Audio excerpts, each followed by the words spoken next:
Hey guys, in this video we are going to be talking about carboxylic acids, the structure of them in terms of their orbitals, why they're so acidic, and some typical reactions that they undergo. Okay, so your typical carboxylic acid looks like this. So it contains a carbonyl attached to an OH, okay? So a really common mistake that happens when people are asked to identify functional groups is that they'll see this and they'll call it something like a ketone and an alcohol. Okay, and it's really important not to make that mistake. Okay, so when you see a carbonyl containing molecule, you need to look at what's on both sides. Okay, so if the carbonyl is attached to an OH, it's always going to be a carboxylic acid. It's really important not to confuse this with a hydroxy group and some other carbonyl containing group. Okay, so that's my first big tip because that happens an awful lot. In terms of what it looks like with regards to its orbitals, so you have your OR group and then your carbon. Okay, so because this carbon has a double bond, you should know by now that it's sp2 hybridized. So it's going to have an orbital here. Then you have your oxygen, and this oxygen is also going to be sp2 hybridized because it has a double bond. So that's the sigma bond.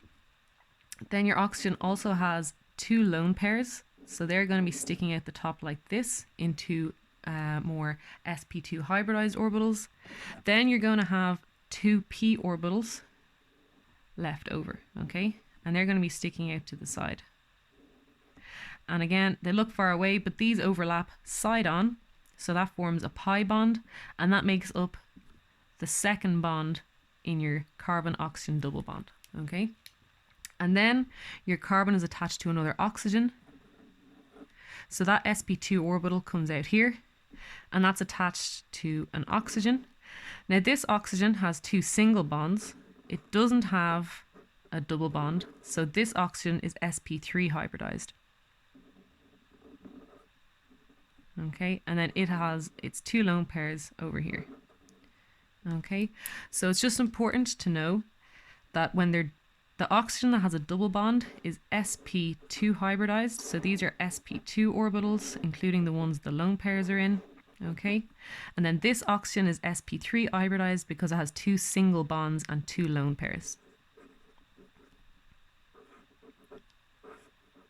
Okay, just in case you ever get asked about the orbitals in a carboxylic acid, you need to remember that these two are sp2 hybridized because they have a double bond, so they need to have one p orbital to make that pi bond, and then this one is sp3 hybridized.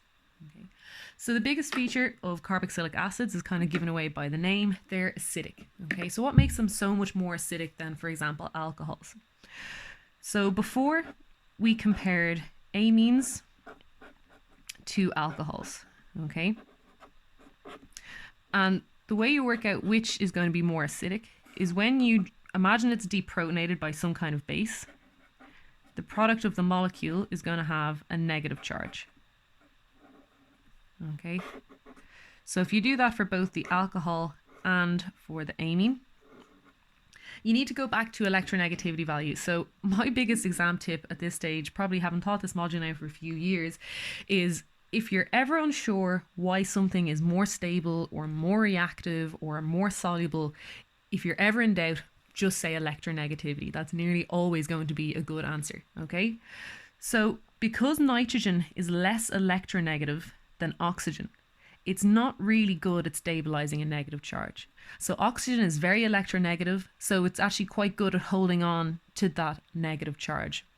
Whereas nitrogen isn't very electronegative in comparison, so it's more than happy to use that negative charge to attack something else, okay? So because it's less stable, it's therefore less acidic. It doesn't really want to give that proton away or that hydrogen away because it doesn't really want to have a negative charge, okay? So then when you consider a carboxylic acid, it looks like this. And when you take away the proton, so in each case you're taking away a hydrogen, minus H plus, minus H plus.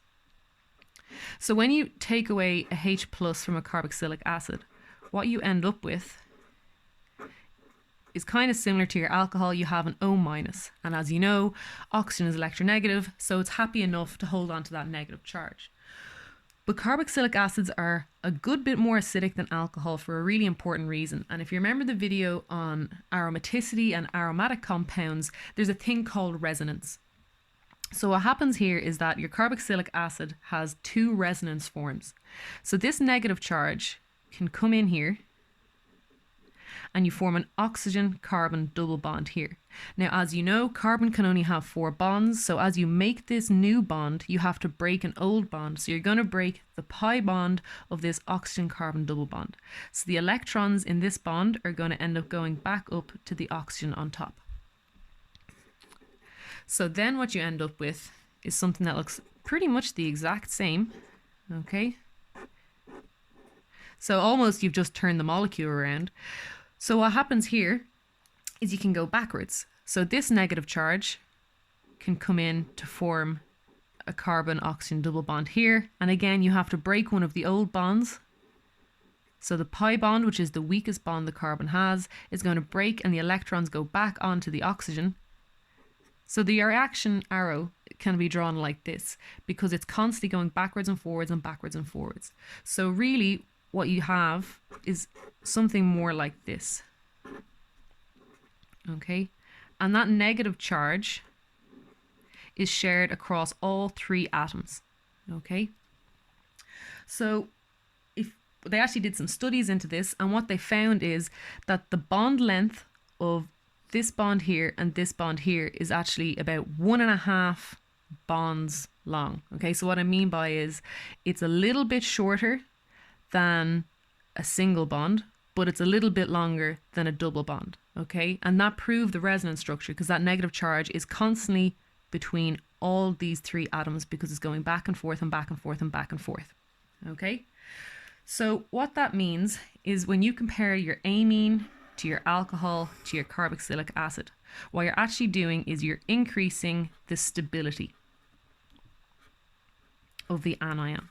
Okay, so as you increase the stability, what you're doing is you're increasing the acidity.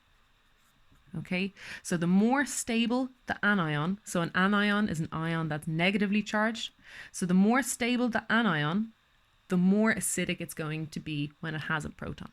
Okay, so that's why carboxylic acids are so much more acidic.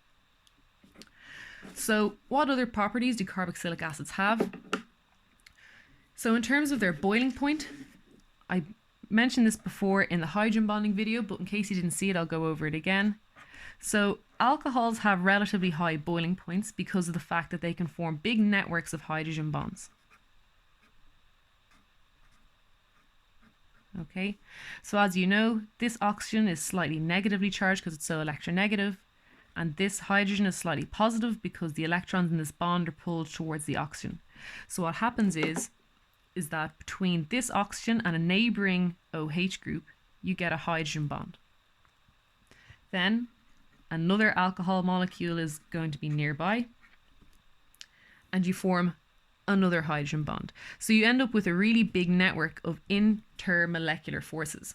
Oh, sorry, I have not let you see any of that. Okay, so what happens is that you end up with this network of intermolecular hydrogen bonding. Okay, but carboxylic acids can also hydrogen bond because they have an electronegative oxygen that has lone pairs and it has a proton that is electron deficient. Okay, so here you have this is slightly negative, this is slightly negative, and this is slightly positive.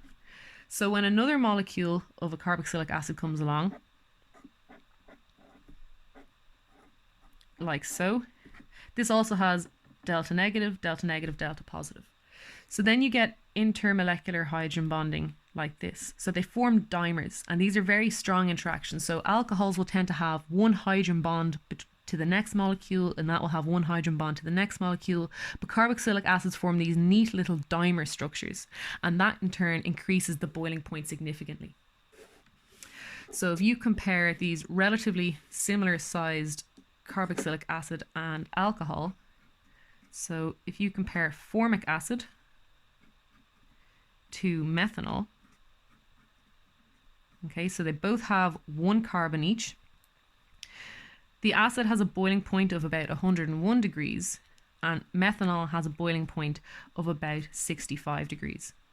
Okay, so that's it in terms of its physical properties. Oh, again, I have stopped you from seeing it. So formic acid has a higher boiling point than an alcohol that also has only one carbon in it. Okay, so this also means that carboxylic acids are usually quite soluble in water, but again, that will depend on what the OR group is. So if your OR group is a really big series of just alkanes or alkenes, they're non-polar. So it depends on how big your OR group is and what's in it. Okay, so there's a really important feature about carboxylic acids, and this follows on from the last video on reductions, okay, and oxidations.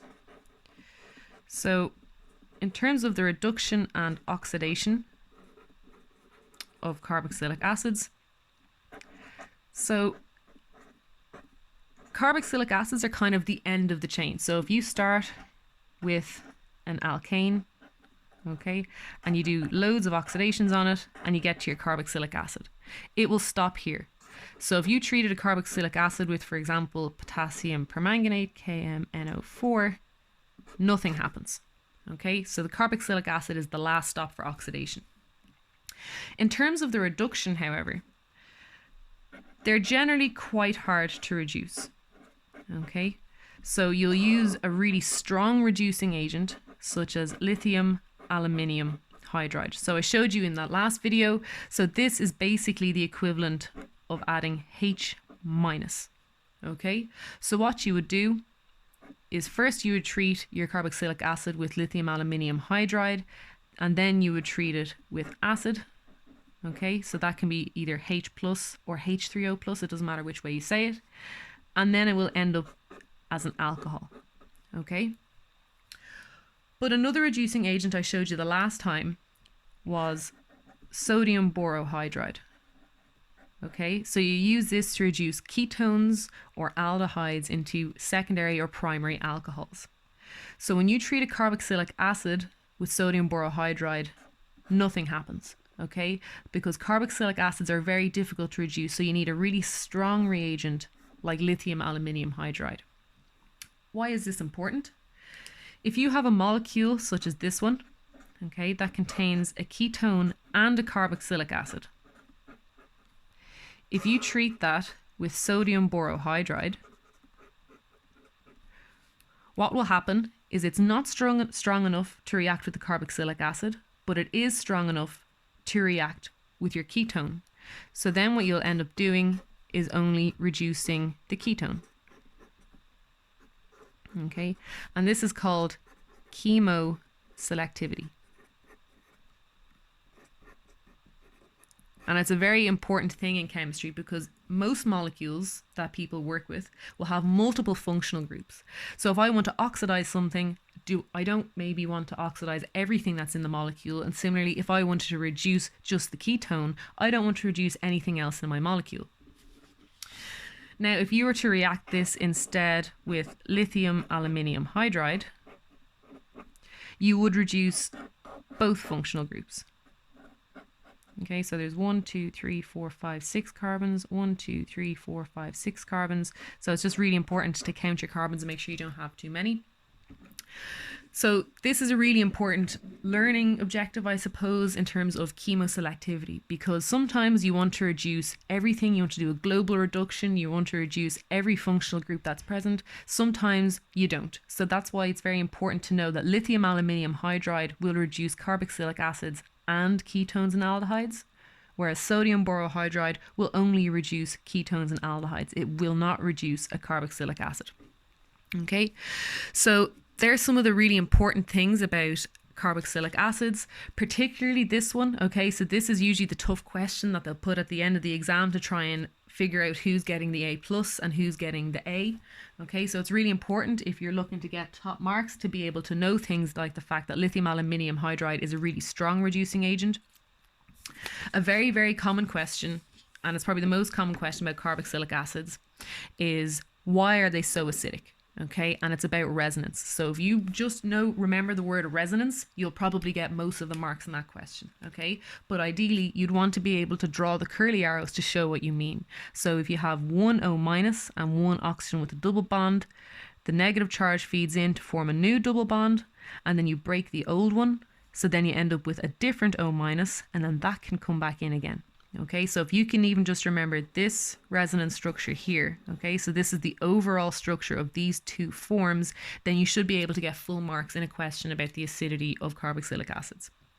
So I just checked the GoFundMe before I made this video, and I'm delighted to say we finally reached the €1,000 goal together. So thank you guys so much for all your donations. If you haven't donated already, just because we reached the 1,000 doesn't mean we can't even see if we can go a little bit further. So please do check out the GoFundMe, which is in the description down below. And if you'd like to see more of those videos, I'd really appreciate if you could consider donating. I'm going to keep on making videos until the day before your exam, regardless of the fact that we've all reached 1,000. And I'm certainly going to finish the whole course. And then I'm going to try come up with some example questions of the type of things you might see in your exam. So thanks very much, guys, and I will see you next time.